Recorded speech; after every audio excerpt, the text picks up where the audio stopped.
दहेज की भारी मांग के कारण सगाई टूटने पर युवती ने आत्महत्या की। सुबह का अखबार पढ़ा तो मन भारी हो उठा था। वही पुरातन खबर जो प्राय सुर्खियां बनती हैं और वर्षों से बनती चली आ रही हैं। न जाने इसका अंत कब होगा। इस खबर ने एक बार फिर साक्षी की कहानी याद दिला दी। साक्षी की कहानी कोई कपोल कल्पित कथा नहीं, सच्चाई है। वर्षों पहले की घटना आंखों में आंसू बन के छलक उठी थी। उस सुबह 4 बजे फोन की घंटी ने हड़बड़ाकर मुझे उठा दिया था। खबर मिली थी, मीना दी, साक्षी दीदी ने आत्महत्या कर ली है। मैं उनकी छोटी बहन मानसी बोल रही हूँ। क्या? मेरा सर्वांग सिहर उठा था। साक्षी मेरी बचपन की सखी, हंसमुख, मिलनसार, जिंदा दिली से भरपूर। कॉलेज में भी हम दोनों साथ में थे। मैं हिंदी ऑनर्स की छात्रा थी और वो गणित की। ऐसी अनदेखी मित्रता, जैसे 2 शरीर और 1 प्राण। मीना, हम दोनों कभी जुदा नहीं होंगे, कहने वाली साक्षी इस तरह अचानक मुंह मोड़कर उस दुनिया में चली जाएगी जहां से कोई वापस नहीं लौट सकता, इसकी कल्पना तक नहीं थी। मैं भागी भागी साक्षी के घर पहुंची। आंगन में साक्षी का नश्वर शरीर रखा हुआ था। परिजनों का हृदय विदारक रुदन सबको पीड़ा से जड़ बना रहा था। मुझे देखते ही साक्षी की मां चीख पड़ी, मीना, तेरी सहेली हम सबको दगा दे गई। मैं मूक बगीर सी बैठी थी। सांत्वना के सारे शब्द ना जाने कहाँ विलुप्त हो गए थे। जमीन पर पड़ी गहरी नींद में सो रही साक्षी का मासूम चेहरा ऐसा लग रहा था जैसे अचानक वो खिलखिलाती हुई उठ जाएगी और कहेगी, डरा दिया ना। उसके नीले पड़ते चेहरे को एकटक निहारती मैं गहरी सोच में डूबती चली गई। हंसमुख, चंचल और बेहद सुंदर साक्षी अपने मृदु व्यवहार से सबके दिल में घर कर जाती थी। दूसरों की आवाज़ की नकल करने में इतनी माहिर कि मेरी माँ भी उसकी आवाज़ सुनकर समझती थी कि मैं ही बोल रही हूँ। कुशाग्र बुद्धि, सुगढ़, मिलनसार साक्षी की खुशियों को उसी दिन से मानो ग्रहण लग गया था जिस दिन उसका विवाह आकाश के साथ तय हुआ था। विवाह तय होने पर भावी खुशनुमा जीवन की मधुर अनुभूति ने उसके मासूम हृदय पर जो मीठी सी दस्तक दी थी, वो कल गहरे घाव में बदल उसका जीवन ही ले जाएगी।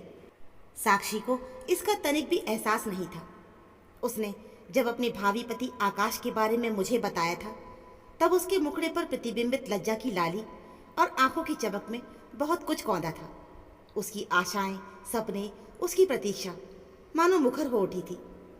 वो एमबीए करके मुंबई की एक बड़ी कंपनी में काम करते हैं। अपना फ्लैट, कार, सब कुछ है। वो बहुत सुंदर है। उसकी पलकें लाज से भारी हो उठी थी। हाँ भाई, अब तो तुझे ससुराल और अपने उनके सिवा कुछ अच्छा लगेगा ही नहीं। इतने बड़े घर की बहू जो बनने जा रही है, लगता है शादी के बाद तू मुझे भूल जाएगी।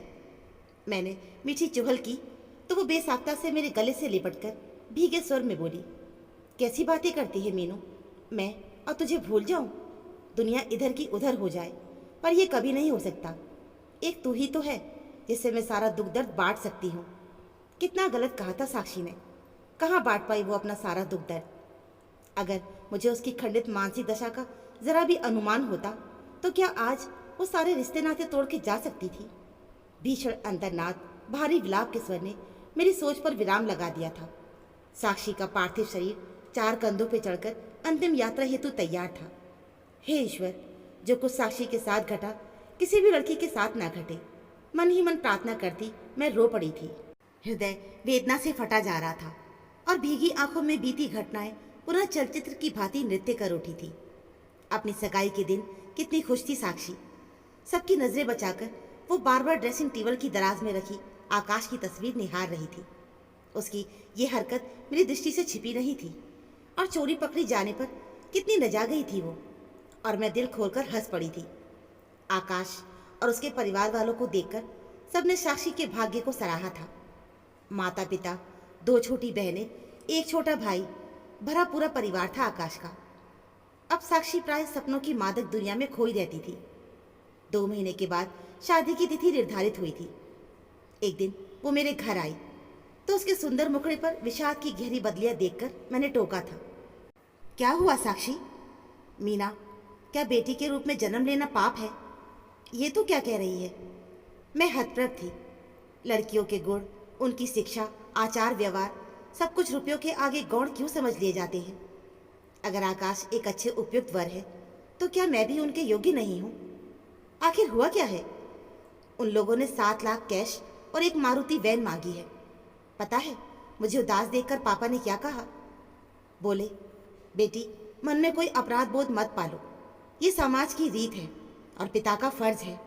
तुम बस आने वाले खुशनुमा भविष्य के बारे में सोचो। पर मीना, आज मुझे अपने अस्तित्व पर शर्म आ रही है। पापा घर के बगल की 4 कट्टा जमीन भी बेच रहे हैं, जहाँ हमारा बचपन खेलते कूदते घरौंदे बनाते गुजरा है। वो फूट फूट के रो पड़ी थी। मेरी समझ में नहीं आ रहा था कि मैं उसे कैसे सांत्वना दूं। मैं भी तो एक लड़की थी, उसी की तरह विवाह की दहलीज पर खड़ी थी, भविष्य के सुंदर स्वप्न बुनती, पर भीतर से भयभीत। समाज, रीति रिवाज, इन सब चीज़ों से मुझे भी तो 2 4 होना पड़ेगा ना। ये सोचती गहरी व्यथा से प्रत्यक्ष साक्षात्कार करती। वक्त अपनी गति से बीतता रहा। साक्षी की विवाह की तिथि विभिन्न कारणों से टलती रही। एक दिन मैंने पूछा तो वो फट पड़ी थी। अब मैं क्या कहूँ? मेरे भावी ससुर जी का कहना है पहले उनकी बेटी का ब्याह होगा, फिर हमारी शादी। पापा बता रहे थे कि हमारे दिए रुपये ही उन्होंने अपनी बेटी के ससुराल वालों को दिए हैं। अच्छा, कब होगी थी ननद की शादी? दिसंबर में। इसका मतलब है जनवरी फरवरी में मैं तेरे ब्याह की मिठाई खा सकूंगी, है ना? मैंने हंसकर कहा तो वो भारी स्वर में बोली थी, पता नहीं, इंसान जो सोचता है हमेशा वही नहीं होता।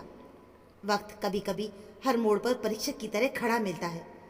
न जाने साक्षी को अभी कितनी परीक्षाओं से गुजरना था कि इस बीच एक ऐसी घटना घटी जिसने साक्षी को तोड़ के रख दिया था। एक सुबह उसके ससुराल से फोन आया कि गाड़ी और शेष 2 लाख रुपए दो, जो विवाह के समय देने थे, सप्ताह भर के भीतर दे दिए जाए, तभी विवाह की तिथि तय होगी। साक्षी के पिता ने बार बार विनती की कि वो अतिशीघ्र सब कुछ दे देंगे। शादी जल्द से जल्द नहीं हुई तो लोग तरह तरह की बातें बनाएंगे। समाज और रिश्तेदारी में भी विभिन्न तरह की बातें उठेंगी।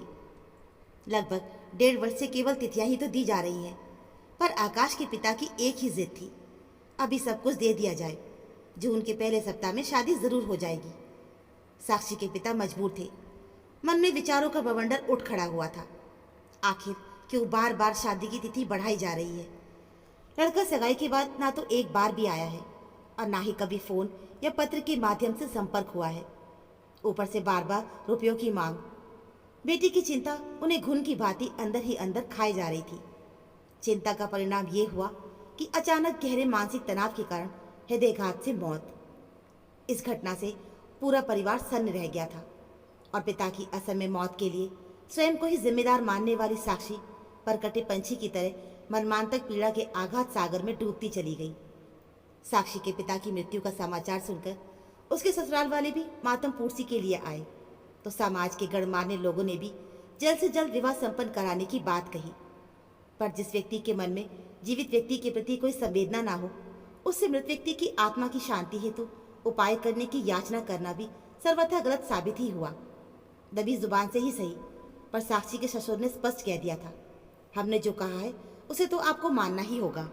आप जल्द से जल्द व्यवस्था करें। आकाश दशहरे की छुट्टियों में आ रहा है, शादी भी हो जाएगी। साक्षी की माँ और बड़े भाई का बुरा हाल था। साक्षी के बाद उसकी छोटी बहन मानसी का भी विवाह करना था। कैसे सारी व्यवस्थाएं होंगी, ये कराल प्रश्न मुंह बाए खड़ा हुआ था। आखिरकार तय हुआ कि साक्षी के पिता के प्रोविडेंट फंड और गांव की पुश्तैनी जमीन बेचकर किसी तरह साक्षी का विवाह कर दिया जाए। इन सारे घटनाक्रमों के बीच साक्षी जलबिन मछली की तरह तड़प रही थी। मैं साक्षी की आंतरिक वेदना से अनभिज्ञ नहीं थी। पल पल रिश्ते टिश्ते उसके भावों की पीड़ा को मैंने भी महसूस किया था। एक दिन वो घर आई तो उसके पिता की मौत पर दुख प्रकट करने के लिए फ़ोन किया था। आहत साक्षी ने विवल होकर मुझसे कहा था, लगता है आकाश पिता के दबाव में आकर शादी कर रहा है। सूखी सी संवेदना प्रकट की है उसने। उसके शब्दों में वेदना या प्रेम की ऊष्मा लेश मात्र ना थी। ऐसा लगा मानो कर्तव्य निभाया हो उसने। साक्षी की बातें कई प्रश्नों को जन्म दे रही थी। अंतर्मन में गूंजते प्रश्नों के घेरे में कैद वो तड़प रही थी। धीरे धीरे उसने घर से निकलना भी छोड़ दिया था। लोगों की भेदती नजरें। एक दिन उसके सारे सवालों के हल अचानक मेरे सामने आ खड़े हुए थे। मेरा मौसेरा भाई कुणाल, जो मुंबई में नौकरी करता है। 3 साल बाद वो घर आया। हम सब बहुत खुश हुए। बातों ही बातों में पता चला कि आकाश उसका जिगरी दोस्त है। बेचारा, माँ बाप ही दुश्मन बने हुए हैं उसके। एक तो बिना उससे पूछे उसकी शादी तय कर दी, ऊपर से लाखों रुपए दहेज के ले लिए।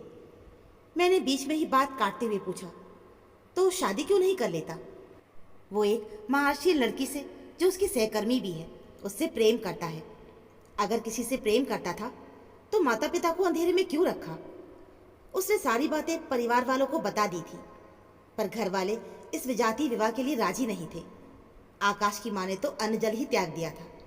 जहर खा लेने की धमकी दी थी, तो वो बेमन से लड़की देखने को तो सहमत हो गया, पर साफ साफ कह दिया उसे सोचने के लिए वक्त चाहिए। बिना उससे पूछे बात आगे ना बढ़ाई जाए। फिर मेरे मन में तेज आंधियां शोर मचाने लगी थी। फिर क्या, अब वो ठान कर आया है कि शादी नहीं करेगा। उसे इस बात पर बेहद गुस्सा आया है कि लड़की वालों से रुपए लेकर उसकी बहन की शादी में खर्च भी कर दिए गए और उसे कुछ पता भी नहीं चलने दिया। शायद उसके पिता के मन में भय था कि अगर आकाश ने प्रेम विवाह कर लिया तो अपनी बेटी के ब्याह के लिए वो लाखों रुपए कहाँ से लाएंगे। सच कहता हूँ मीना, आकाश जैसा लड़का लाखों में एक होता है। वो तो माता पिता की बात मानकर अपने प्रेम की भी बलि देने को तैयार था, पर पिता ने उसे मोहरा बनाकर अपना मतलब साधा है। ये बात उसे भीतर तक दंश दे गई है। अगले महीने वो उसी महर्षि लड़की से कोर्ट मैरिज करने वाला है। कुणाल भैया ने बताया तो मेरे पांव तले जमीन खिसक गई। साक्षी का भोला चेहरा आंखों में घूमने लगा था। मन का गुबार शब्दों के रूप में बह निकला। भैया, कभी सोचा है, बाप बेटे की तकरार की चक्की में आखिर पिसेगी तो एक मासूम निर्दोष लड़की ही ना। सगाई के 1-1.5 वर्ष के बाद शादी टूट जाने पर लड़की पर क्या बीतेगी? समाज में उसकी बदनामी का जिम्मेदार कौन होगा? कितने लोग सच्चाई जान पाएंगे? लड़की के माथे ही कोई ना कोई दाग लगा दिया जाएगा। मन में वेदना का बवंडर समेटती मैं साक्षी के घर पहुंची। एक कटु सत्य बताने के लिए मन ही मन हिम्मत जुटा रही थी मैं कि साक्षी की माँ ने बताया रुपयों की व्यवस्था कर ली गई है, गांव वाला घर गिरवी रखकर। मैं आगे सुन नहीं सकी और वो सब कुछ बताती चली गई जो कुणाल भैया से मुझे पता चला था। साक्षी की माँ हतप्रभ रह गई थी और साक्षी का गोरा मुखड़ा फांसी की सजा पाए कैदी की तरह स्याह हो गया था। हे भगवान, ये तो नीचता की हद हो गई। अब क्या होगा? कहते हुए साक्षी की माँ ने सारी बात साक्षी के बड़े भाई रवि को बताई तो वो भी सकते में आ गए। क्या आदमी इतना नीचे भी गिर सकता है? पैसों की खातिर अपने बेटे के साथ साथ एक मासूम लड़की की जिंदगी भी नर्क में झोंक दी कमीनों ने। अब तो वो चाहेंगे भी तो मैं बहन को कुएं में नहीं धकेलूंगा। रुपए तो उन्हें हर हाल में लौटाने ही होंगे। बेटा, जोश से नहीं, होश से काम लो, साक्षी की माँ ने कहा। होश से ही तो काम कर रहा हूँ माँ, नहीं तो ऐसे पाखंडियों के खिलाफ मैं पुलिस में रिपोर्ट जरूर करवा देता। पर जानता हूँ पुलिस कचहरी के चक्करों से हमारी ही बदनामी होगी। साक्षी, तू दुखी मत हो। ये तो अच्छा हुआ कि सब कुछ पता चल गया। अगर कहीं दबाव में शादी हो जाती और तुझे तकलीफ झेलने पर मजबूर होना पड़ता तो तब क्या होता? जहां विधि ने लिखा होगा वहां विवाह हो जाएगा। माँ उसे समझाने लगी तो साक्षी चुपचाप उठकर भीतर चली गई। कुछ दिन बीते। एक दिन पता चला कि रवि के बार बार कहने पर भी आकाश के पिता ने रुपए वापस नहीं किए थे। रवि बेहद खिन्न था और अचानक वो आघातदायी हृदय विदारक घटना घट गई। मानसिक परेशानियों का भीषण दबाव सहन कर सकने में असमर्थ साक्षी ने आत्महत्या कर ली। पूरी रात मैं सो नहीं पाई। आंगन में पड़ा साक्षी का मृत शरीर बार बार आंखों में कौंधता रहा। मैं अपने ही आंसुओं के सैलाब में डूबती चली गई। इस घटना के तीसरे ही दिन डाक से मुझे एक पत्र मिला। पत्र मेरे नाम पर था। लिखावट देखकर मैं चौंक पड़ी थी। ये तो साक्षी की लिखावट है। जल्दी से पत्र खोलकर पढ़ने लगी। जैसे जैसे एक एक शब्द पढ़ती गई, पूरा शरीर पसीने से भीगता चला गया। आंखों के सिवा पूरा शरीर जैसे जड़ हो गया था। उसने लिखा था, मेरी प्यारी सखी, मेरी वेदना और पल पल रिश्ते घाव की पीड़ा से तुम अनजान नहीं हो। सारा दुख दर्द सदा तुम्हारे साथ मैं बांटती आई हूँ। अंतिम पीड़ा भी आज बांट लो। तुम्हें जब ये पत्र मिलेगा मेरा अस्तित्व मिट चुका होगा। बताओ मीना, मेरा क्या दोष था? क्यों मेरी मासूम भावनाओं के साथ खिलवाड़ हुआ? मेरी संवेदनाओं, भावनाओं, मेरे सपनों, उमंगों की जघन्य हत्या करने वाले इस समाज की मुख्य धारा से जुड़े लोग कैसे चैन से जी रहे हैं, और मैं, जिसके अरमानों का खून हुआ, आत्महत्या पर मजबूर हूँ। आखिर क्यों मीना? क्या सिर्फ इसलिए कि एक लड़की की भावनाओं की कद्र आज भी किसी को नहीं है? मैं जानती हूँ, मेरे जाने के बाद भी किसी को कोई फर्क नहीं पड़ेगा। मेरा दर्द केवल मेरे स्वजनों का दर्द मात्र बनकर ही रह जाएगा। ना दहेज प्रथा के खिलाफ आवाज उठेगी, ना बेटी का दर्द कोई समझेगा। समाज की नज़रों में मैं आज आत्महत्या कर रही हूँ, पर मेरी मौत तो उसी दिन ही हो गई थी जब मेरे विवाह की चिंता पर मेरे पापा चल बसे थे। आकाश ने कितनी आसानी से रिश्ता तोड़ दिया था। भैया रुपया वापस पाने के जुगाड़ में लग गए थे और माँ ने कह दिया जहाँ लिखा होगा वहाँ विवाह हो जाएगा। पर मीना सब भूल गए। मैं कोई काठ की गुड़िया नहीं हूँ, एक जीती जागती एक स्त्री हूँ। सगाई के बाद आकाश के साथ जो नए बंधन जुड़ा तो मृत्यु पर्यंत कायम रहेगा। स्त्री एक बार ही किसी को अपना हृदय सौंपती है। मैंने भी आकाश को पति मानकर सर्वस्व सौंप दिया था। अब कैसे किसी दूसरे के साथ निभा पाती? बोलो। मेरी मौत तो उसी क्षण ही हो गई थी जब आकाश के मन में सगाई के महीनों के बाद भी मेरे प्रति कोई स्नेहिल संवेदना जागृत ही नहीं हुई थी। ये एक स्त्री का अपमान था ना मीना। मैं आहत हूँ, इस गहरे दंड से उभर नहीं पा रही हूँ। अनकही वेदना का भार असहाय हो उठा है, इसलिए कई उम्मीदें साथ लिए जा रही हूँ। पर ईश्वर से प्रार्थना करती हूँ कि मैं फिर से लड़की के रूप में ही जन्म लूँ, जिससे मैं अपने सारे बिखरे ख्वाबों को सजा सकूँ।